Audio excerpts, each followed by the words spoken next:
नमस्कार दोस्तों, पिछले दिनों फरीदाबाद के अनंगपुर गांव को लेकर एक बड़ी महापंचायत का आयोजन किया गया था और इस महापंचायत में सभी समाज के बड़े नेता पहुंचे और आज गुर्जर समाज के लोग गुर्जर सम्राट मीर भोज ट्रस्ट के जो पदाधिकारी हैं वो अनंगपुर महापंचायत में शामिल होने के लिए और समाज का साथ देने के लिए आभार जताने पहुंचे हैं किसान नेता चौधरी राकेश टिकैत के निवास पे। तो गुर्जर समाज के लोगों के मन में अब अनंगपुर का जो आंदोलन चल रहा है, चूंकि 30 दिन का समय दिया गया है सरकार को, तो क्या है आगे की रणनीति और राकेश टिकैत जी को किस तरीके से वो आभार जताने के लिए आए हैं, उसी बारे यहाँ पे जो ट्रस्ट से जुड़े पदाधिकारी मौजूद हैं हम उनसे चर्चा करेंगे। तो भाई जी, क्या शुभ नाम है आपका? मेरा नाम डॉक्टर रणवीर सिंह है। और आपका सवाल क्या है मुझे बताएं, मैं उसका जवाब दूंगा। फिर आज आप पहुंचे हैं तो भावना क्या थी, किस मकसद से आप पहुंचे आज? अभी पिछले दिनों जो अनंगपुर में महापंचायत हुई और उसमें सभी समाज के सभी बिरादरियों के लोग वहाँ पहुँचे और उसी में हमारे शहर के बहुत सम्मानित राकेश टिकैत जी भी वहाँ पहुँचे थे और आपने अपना पूरा समर्थन हमें दिया। जो भी समाज की समस्या थी, अनंगपुर गांव की समस्या थी, उसको लेके आपने पूरा समर्थन वहाँ अपना व्यक्त किया। उसके लिए हम सब आपका आभार व्यक्त करने आए थे। और चूंकि गुर्जर सम्राट मीर भोज ट्रस्ट जो है वो समाज को लेके विभिन्न प्रकार के हम प्रकल्प चलाते हैं, चाहे वो शिक्षा का हो, चाहे वो पर्यावरण संरक्षण का हो, चाहे वो नशे के विरोध का हो, तो इस तरह के हम सब काम करते हैं। तो एक सामान्य शिष्टाचार भेंट के नाते हम आए, क्योंकि आपने हमारे समाज का वहाँ समर्थन किया और आप मजबूती से खड़े रहे और समय समय पर आप कोई भी इस तरह की समस्या होती है तो आप हर समाज के साथ आप खड़े होते हैं। तो उसी को लेके हम सब समाज के लोग आज आए थे आपका आभार व्यक्त करने के लिए। अनंगपुर में जो कुछ हो रहा है उसे किस तरीके से देखता है समाज? देखिए, अनंगपुर का प्रकरण जो है वो अब कोर्ट में भी है, सुप्रीम कोर्ट ने अपना जजमेंट दे दिया, उसमें बहुत ज़्यादा कहना सही भी नहीं रहेगा। और महापंचायत हुई है, उसमें जो भी निर्णय महापंचायत ने लिया है और उसमें 30 दिन का समय सरकार को दिया है। और निश्चित तौर पर सरकार, क्योंकि संवेदनशील पूरा प्रकरण है ये, और सरकार से हम अपेक्षा भी करते हैं कि सरकार भी इस मुद्दे को बहुत संवेदनशीलता के साथ सुलझाने का काम करेगी। और यही अपेक्षा है कि इस प्रकरण में बहुत ज़्यादा आगे ना कुछ विवाद ना बढ़े और सरकार बहुत अच्छे मन से इस प्रकरण को सुलझा दे, ताकि वहाँ के लोग जहाँ बसे हैं वहीं बसे रहें। तो महापंचायत में ज़्यादातर वक्ताओं ने, हालांकि सुप्रीम कोर्ट के आदेश पर कार्रवाई हो रही है, लेकिन वक्ताओं का कहना ये था कि भाई सरकार की तरफ से सही पैरवी इस मामले में नहीं की गई। तो ये आरोप है क्या सरकार पर आप लोगों को? देखिए, ये तो जो भी विषय चल रहा है उच्च न्यायालय में चल रहा है और पंचायत का विषय है। जो भी फैसला होगा उसमें माननीय उच्च न्यायालय का होगा, पंचायत का फैसला होगा, वो सबके लिए सर्व माना जाएगा। अभी तो भविष्य गर्भ में है, क्या फैसला आता है, क्या चीज़ होती है उसमें। जो कार्रवाई अब तक हुई उसको लेकर पीड़ा है समाज के मन में? वो पीड़ा है, वो तो रहेगी मन में। अगर आप किसी का बसा बसाया घर तोड़ोगे, वो तो देखो पीड़ा रहेगी घर में। अगर आप किसी चिड़िया का घोंसला तोड़ दोगे तो पीड़ा उसके मन में भी होगी। सदियों पुराना गांव और आज बुलडोजर चल रहा है उस गांव पे, तो क्या बीतती है फिर आप लोगों के मन पे? जब आपका बसा बसाया घर टूटने लगता है तो दर्द तो सभी को होता है जी। तो उसी चीज़ की लेकर संवेदनाएं हम लोगों को भी हैं, हम लोगों के साथ, और चाहते हैं पंचायत और माननीय न्यायालय उचित कार्रवाई करें। तो ये जो 30 दिन का समय है, लग रहा है कि समाधान निकल जाएगा, इसके बाद भी चीज़ें आगे बढ़ाने की जरूरत पड़ सकती है क्या? अमरीश भाई, आपका बहुत बहुत धन्यवाद। मुझको पूरी उम्मीद है न्यायालय से कि बिल्कुल जो होगा जजमेंट सबके फेवर में होगा और इसलिए उसके लिए अच्छा ही डिसीजन आएगा 30 दिन के अंदर।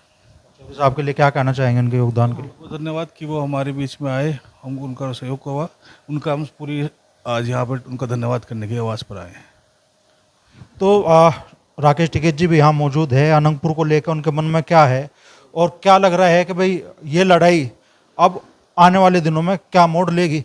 तो चौधरी साहब, महापंचायत भी होगी, जनता बड़ी तादाद में पहुंची, जन आक्रोश भी दिखा, आप लोग भी मंच पर पहुंचे और आप लोगों ने इस मूवमेंट को पूरा समर्थन देने का अपना ऐलान किया। क्या लग रहा है कि भाई 30 दिन के अंदर कोई समाधान निकलेगा इसका? देखो, कोर्ट वो काम करती है जो कानून कहता है। इस पे पार्लियामेंट में इसमें बहस होनी चाहिए।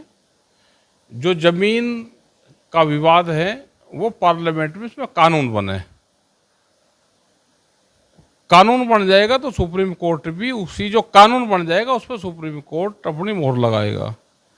सुप्रीम कोर्ट वो काम करता है या कोर्ट कोई भी जो देश में कानून होता है उस कानून के बाहर वो कोई काम नहीं करता।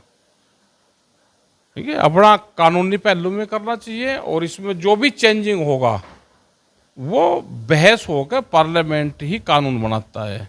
जैसे फॉरेस्ट लैंड है उसका क्या स्टेटस है, क्या उसमें होना चाहिए, चरागाह है क्या है, क्योंकि पहले होता क्या था कि जमीनें लोगों के पास में थी, फसल होती नहीं थी, पहाड़ी क्षेत्र है, किसानों की जमीन है वे सारी जमीन, वो चरागाह छुटवा दिए। चरागाह भी किसान की ही जमीन होती है।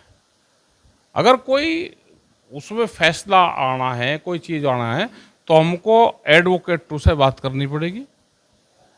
सुप्रीम कोर्ट में भी अपनी दूसरी वो जो तारीख उसमें लगी है वे काम करना पड़ेगा। अगर पार्लियामेंट से भी कोई चेंजिंग होना तो वहाँ पे भी अपनी आवाज़ हमको बुलंद करनी पड़ेगी किसी भी चीज़ के लिए। वहाँ पे 30 दिन के समय दे रखा जो वहाँ की कमेटी तय करेगी, हम सब समाज के लोग उस पर काम करेंगे। वहाँ पर सब समाज के लोग वहाँ पर थे, उसी पे ही काम करेंगे। क्या कानूनी पहलू से ही समाधान निकल जाएगा, फिर जमीन की भी लड़ाई होगी? फिर नहीं, वो तो हो रही है वहाँ पे, आज भी कब्जा उन्हीं का ही है। वे टूटे घर में ही वो पूरे परिवार वहीं रह रहे हैं उसी में ही, और आज भी लड़ाई तो जारी है।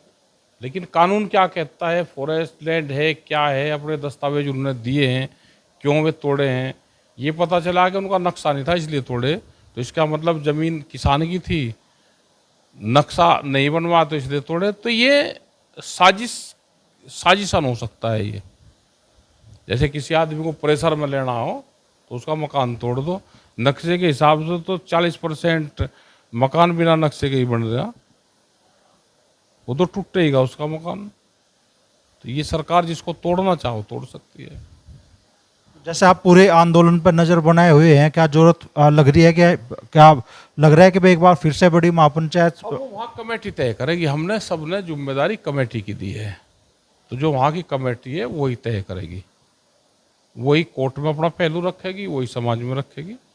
समाज तो सब साथ में है। जैसे अब मीटिंग हुई, बाद में मीटिंग हो जाएगी, मीटिंग में कोई दिक्कत नहीं है। इनका मीर बोर्ड ट्रस्ट है, ये एजुकेशन पर काम ज़्यादा कर रहा, क्योंकि इस क्षेत्र का है। जो इन्होंने बहुत सी लाइब्रेरी बनवाई, इन्होंने हरियाणा तक अपने उसके लाइब्रेरी बनवाई, एजुकेशन पर काम कर रहा, पर्यावरण पर काम करता है। और जितने भी ट्रस्ट हैं किसी के भी, वो एजुकेशन, पर्यावरण और हेल्थ पे काम करना चाहिए। जो भी ट्रस्ट बन गया वो इन सब चीज़ों पे काम करता है। तो इन्होंने बहुत लाइब्रेरी बनवाई, तो इनका धन्यवाद है। और इन्होंने कहा कि सिसोली की भी जो लाइब्रेरी है उसको भी हम देखने जाएंगे, और वहाँ पे किसी चीज़ की ज़रूरत होगी, क्या है, कैसे वो लाइब्रेरी वहाँ की चले, तो उसको भी ये देखेंगे। बुक होगी तो ये बुक भी बताएंगे कि क्या क्या चीज़ यहाँ पे चाहिए और कैसे वो चले। तो ये जाकर वहाँ पे एक कमेटी इनकी जाकर देखेगी उसको। तो राकेश टिकैत जी की समर्थन का आभार जताने के लिए आज गुर्जर समाज के लोग यहाँ पे पहुँचे, और राकेश टिकैत जी भी कह रहे हैं कि वो समाज के पूरी तरीके से साथ है। अगर ज़रूरत पड़ी तो फिर से महापंचायत भी बुलाई जा सकती है।